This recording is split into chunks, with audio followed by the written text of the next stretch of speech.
영국의 위대한 그 작가 윌리엄 셰익스피어를 모르시는 분 안 계시죠? 그분이 1599년에 줄리어스 시저라고 하는 희곡을 발표했습니다. 그래서 그때부터 이것이 세상에 유명한 그 희곡으로 알려져 있는데, 이것은 역사적인 사실을 바탕으로 하고 있죠. 로마에서 벌어진 율리어스 시저 살인 사건 또는 테러 뭐 이런 것들이라고 볼 수 있는데, 여기 나와 있는 그림이 이제 저희가 쉽게 찾을 수 있는 그림인데요.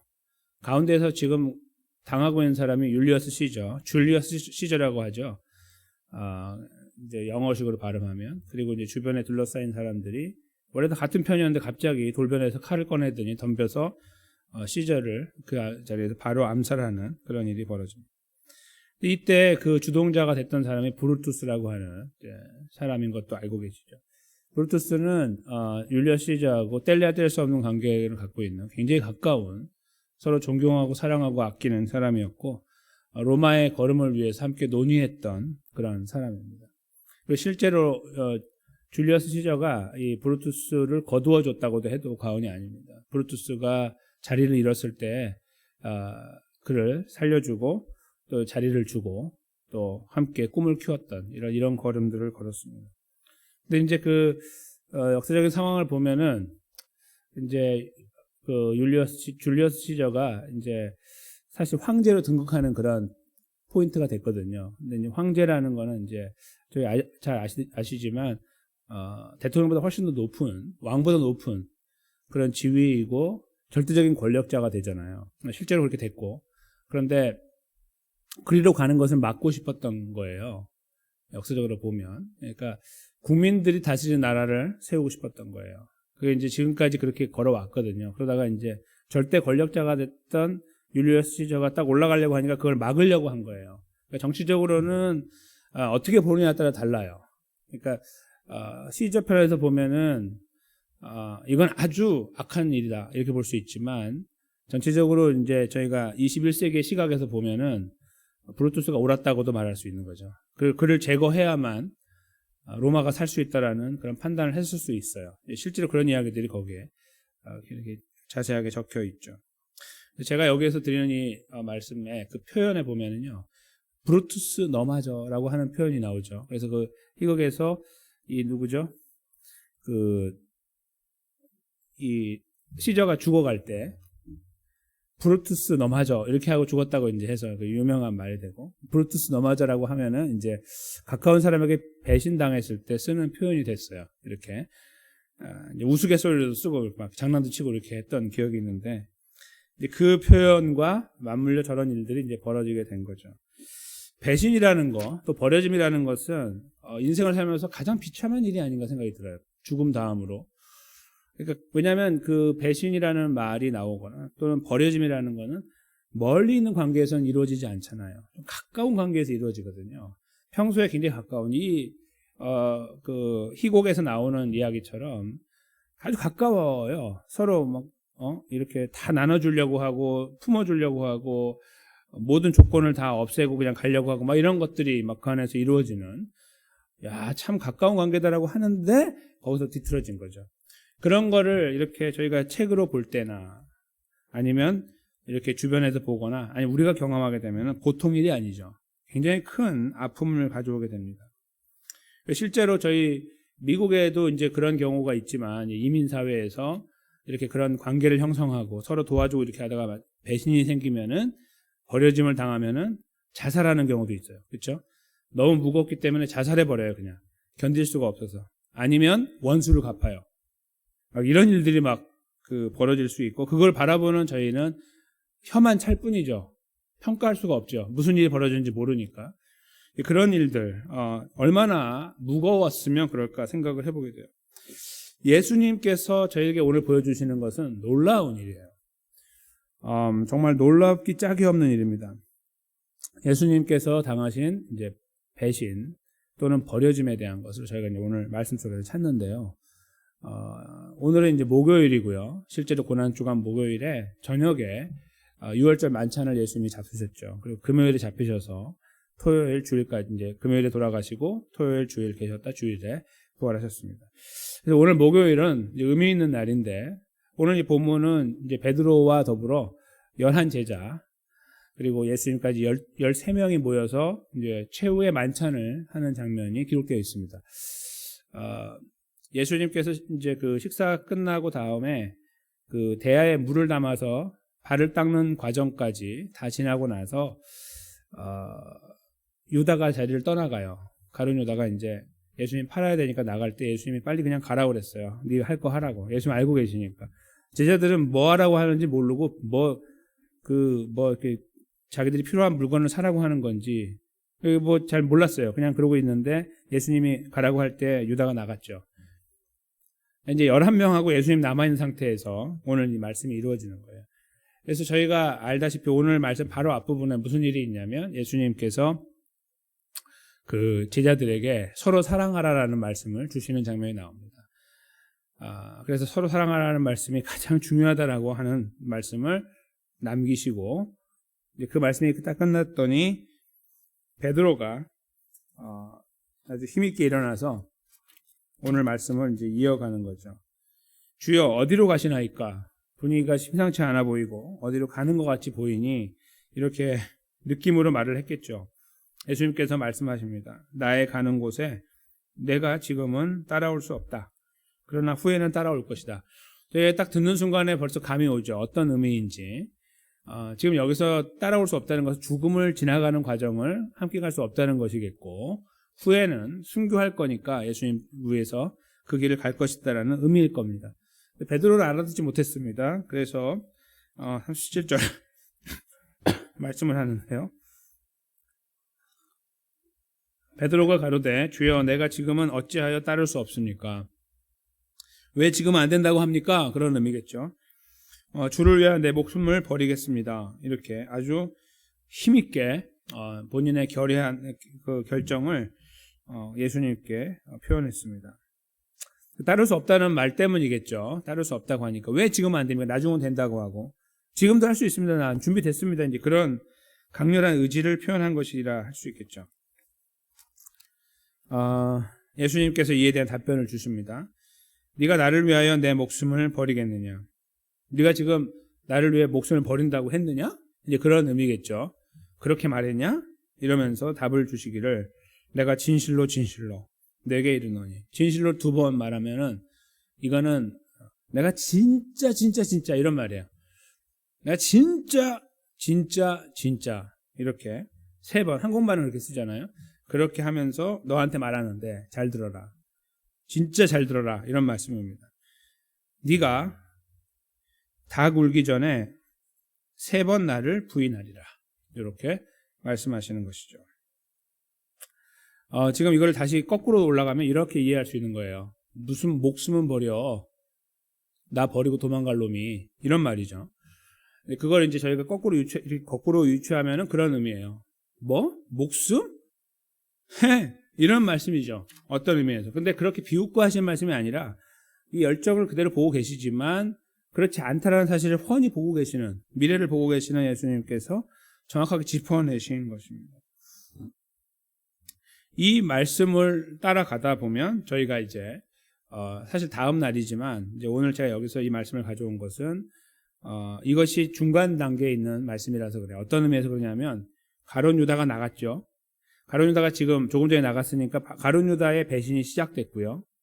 그리고 바로 이어서 베드로의 배신이 예언된 거예요. 이 둘은 예수님과 3년 정도 시간을 함께 보냈던 가장 가까웠던 사람들입니다.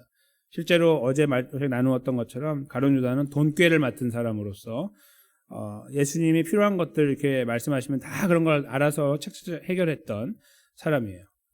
굉장히 가까웠던. 그리고 이쪽에는 베드로는 항상 예수님 앞에 서가지고 막아내려고 하고 뭔가 어른이기 때문에 훨씬 거의 나이가 2배 이상 많을 수도 있어요. 그러니까 굉장히 어른이기 때문에 어른으로서 역할을 하려고 하는 노력들 이런 것들이 충분히 비춰지는 그런 그림이죠. 그 사람들이 등을 돌린 거예요. 돌렸고 하나 돌리려고 하고 있고 예수님이 그걸 알고 계셨고 그게 오늘 본문이기 때문에 제가 이 본문을 택하였습니다. 또 이것이 네 번째 날의 이야기이기 때문이기도 한데요. 어제는 대접을 잘 받으시더니 오늘은 버림을 당하신다. 참 아이러니하죠. 어제는 융숭한 대접을 받으시고 그걸 칭찬하신 다음에 오늘은 배신을 당하는 과정이 시작됐다. 예수님이 이런 걸음을 이제 걸어가시는 걸 보면서 저희가 마음이 아프고 괴롭습니다. 사실 이제 내일로 넘어가면 재판정에서 누구로부터 또 돌림을 받냐면은 민족으로부터 버림을 받습니다. 배신, 버려짐을 당하시는 거죠. 근데 예수님께서 이 상황을 놓고서 말씀하신 것이 있어요. 1절에 요한복음 10장 말씀인데요. 여기 앞에 제가 적어드렸습니다. 18절. 오늘은 읽을 부분이 두 부분이 있는데 이 부분을 저희가 먼저 한번 읽어보도록 하겠습니다. 시작. 이를 내게서 빼앗는 자가 있는 것이 아니라 내가 스스로 버리노라. 나는 버릴 권세도 있고 다시 얻을 권세도 있으니 이 계명은 내 아버지에게서 받았노라 하시니라. 아멘. 무슨 말씀이냐면 예수님께서 돌아가실 것을 말씀하시는 건데 내가 이렇게 끌려가서 죽는 것처럼 보이고 힘없어 보이고 뭔가 이렇게 다 잃어버린 상태로 뭔가 되는 것처럼 보이지 그게 아니다 이거예요. 내가 스스로 버린다라고 말씀하고 계십니다. 충격적인 말씀이죠. 그러니까 지금 이 모든 상황을 아시는 예수님이 이것을 다 허용하고 계시는 거예요. 가룟 유다 가라 그러고 베드로 이렇게 되는 거 알고 나중에 군중들 그 다 되는 것도 알고 계시고 근데 그 모든 것들을 누가 지금 키를 갖고 계시냐면 예수님이 갖고 계시는 거예요. 예수님이 그것을 놓아버렸다. 내가 스스로 결정하고 가는 거다. 그래서 이렇게 되는 거지 그렇지 않으면 이루어질 수 없는 거다. 그 부분을 스스로 버렸다는 표현이 굉장히 저희들의 마음을 힘들게 합니다. 예수님 스스로 버리고 이 걸음을 걸어가신 거예요. 벌써 몇 번 배신을 당하신 거예요. 제자들로부터 2번. 또 그 전체 다 도망갔으니까 전체 다에다가 주변의 사람들, 민족이라고도 할 수 있는 그렇게 버림을 당하셨는데 예수님은 그것이 다가 아니라 스스로 버리신 거예요. 본인 스스로 자기를 버리셨다라는 굉장히 무거운 그런 표현을 저희가 해볼 수 있는 것이죠. 근데 저와 성도님들이 아시는 것처럼 예수님의 버림은 여기서 끝난 것이 아니에요. 그렇죠? 저희가 내일을 지나가면서 알게 되는 이미 또 알고 계시는 말씀이지만 한 번 더 버림을 당하셨어요. 다음 절에 나와 있습니다. 마태복음 27장 46절입니다. 이 부분도 저희가 함께 읽도록 하겠습니다. 시작. 제 9시 즈음에 예수께서 크게 소리질러 가라사대 엘리 엘리 라마 사박다니 하시니 이는 곧 나의 하나님 어찌하여 나를 버리셨나이까 하는 뜻이라. 아멘. 네, 여기서 9시라고 하면 오후 3시를 말하는데 오후 3시에 이 말씀을 하시고 다 이루었다 하시고 내 영혼을 아버지 손에 의탁합니다라고 하시고 하나님의 손에 이렇게 맡겨지게 됐죠. 죽음이라는 시간을 지나가게 되셨습니다. 이때에 예수님이 느꼈던 본인 스스로까지 버리는 것 정도까지는 그것도 인정은 안 되지만 이렇게 이해가 되는데 하나님으로부터 버림을 받은 거예요. 예수님이 이 버림이라는 것, 버림 당하신다는 것은 저희가 상상을 초월할 정도로 힘든 겁니다. 여기 계신 모든 분들, 하나님의 백성 저희들은요, 누군가로부터 배신당해도 하나님이 버리지 않으세요. 절대로. 그렇기 때문에 이런 버림을 경험하지 못합니다. 저희는. 못해요, 이거를. 할 수가 없는 존재예요. 예수님 안에 있기 때문에. 예수님도 마찬가지고. 근데 예수님은 이 모든 가까운 사람들과의 배신을 다 마치고 나서 결국 자신이 버린 과정과 더불어 하나님이 버리셨어요. 우리가 그 자리에 섰어야 되는데 예수님께서 그 자리에 서신 거예요. 왜 이렇게 비참하게 버림을 당하셨나? 우리 인류는 경험할 수 없는, 예수님 믿는 사람은 경험할 수 없는 하나님으로부터 버림이라는 것을 왜 당하셨냐? 우리를 그 버림에서 자유하게 하기 위해서죠. 우리를 구원하기 위하여 예수님 스스로가 하나님의 버림을 받는 데까지 도달하신 것입니다. 이 버려지심은 그러므로 하여 저희들의 마음에 큰 무거움을 줍니다. 생각을 하면 할수록 예수님의 걸음이라에 대한 생각을 다시 한번 해보게 되는 겁니다. 왜 이렇게까지 하셨는가? 돌아보면 돌아볼수록 이해가 되지 않는, 헤아릴 수 없을 정도의 큰 은혜를 생각하게 됩니다. 그것이 저희가 이 고난주간 4번째 날에 한번 깊이 돌아봐야 되는 부분이라고 생각합니다. 먼저는 감사함이 다시 한번 새롭게 우리 안에 생길 것입니다. 배신과 버려짐을 당하신 예수님의 그 걸음 때문에 살아있는 우리가 너무너무 감사한 것입니다. 그러나 우리는 그 감사함을 뛰어넘어서 다음 걸음을 모색해야 됩니다. 바로 예수님을 위한 삶입니다. 우리를 위해 걸어가신 그 삶을 알고 있는 저희들이 바로 그래서 하루하루 살아가면서 인간적인 어떤 관계 안에서의 인간적인 상식을 자꾸 넘어가려고 하는 이유는, 그래서 더 낭비하고 더 소진하고 더 무너지려고 하는 이유는 예수님 때문이다 이거죠.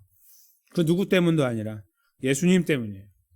우리가 그 자리에 있고 희생하려고 하는 것들, 다 모든 것들이 예수님 때문이라는 것입니다.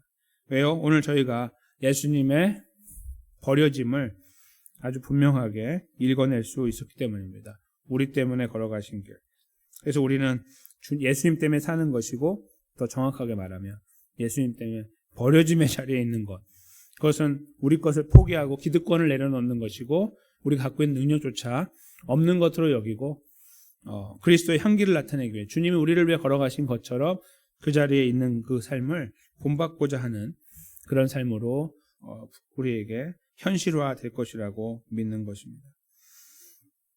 이 감격과 이 뜨거움이 여기 계신 모든 분들과 제 안에 가득했으면 좋겠습니다.